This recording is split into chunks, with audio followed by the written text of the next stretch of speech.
Salamat mga kaibigan. Tatapusin natin ang ating plant stand. No? Ginawa natin ang nakaraan. Lalagyan na natin yung barniz. So, kailangan natin muna, bago barniz, ay ang sanding sealer. No? Sanding sealer. Para matakpan ang mga pinagbilaan. So, kailangan yan na pinaka-reducer niya ay ang lacquer thinner. So, partner sila. So, tapos yan, siyempre, ang ating bida, barniz. Yan. Ang kanya namang papares ay ang tinatawag na lacquer flow. Lacquer flow. So, para saan ba yung lacquer flow? Lamig yung panahon. So, kailangan natin ng lacquer flow para hindi mamuti yung ating barniz. So, ba pinapahid natin siya habang pinapatuloy.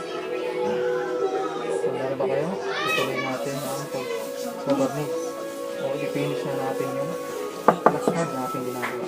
Okay? Let's go! So, ito muna tayo. Kumain natin ang sardine sealer.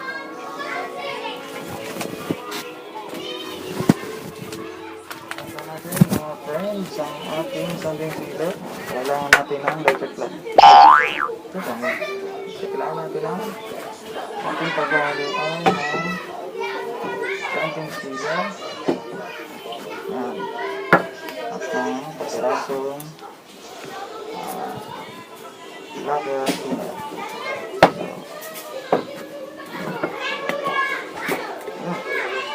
Na.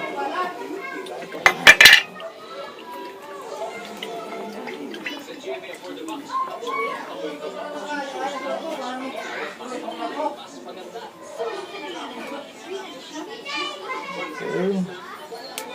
Tapos nito, pwede ito natin ubusin ito. Medyo marami-rami tayong lalagyan ng sanding sealer. Yun o. Very good. Tapos, ito ang ating pampalat na lacquer thinner. Naglalagyan, ngayon lang talaga. So, haluin natin siya.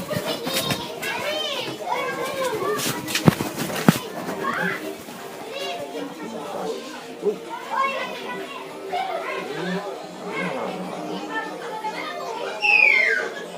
Ilang kasimple. Kain na natin. Kain.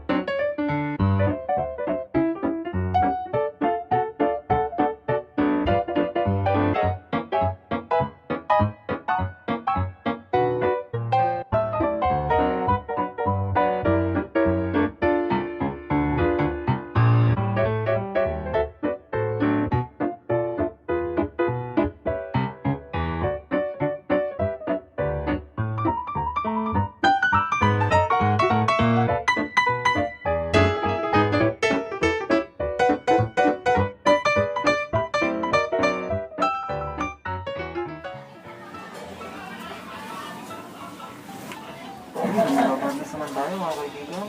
Okay. Kailangan natin ay ating bagong lagayan. Wow! Ating bagong lagayan.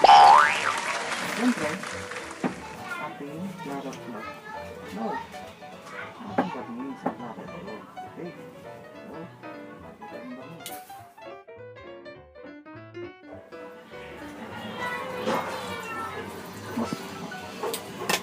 Okay. Next. So, 80-20 o kaya 90-10% ang ating ratio sa paglagay ng natural barniz at lacquer flow. So, lagay tayo kahit mga 20%. Oh.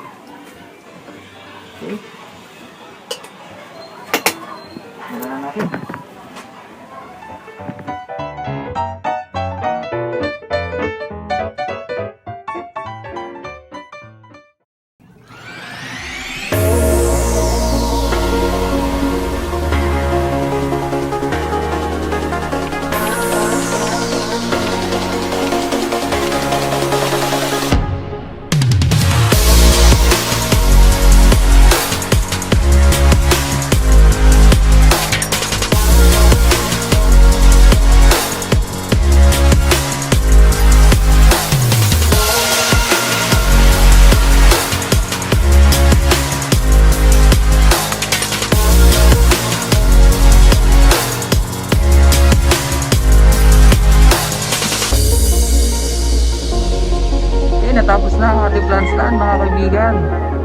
Kaya ready for delivery na siya.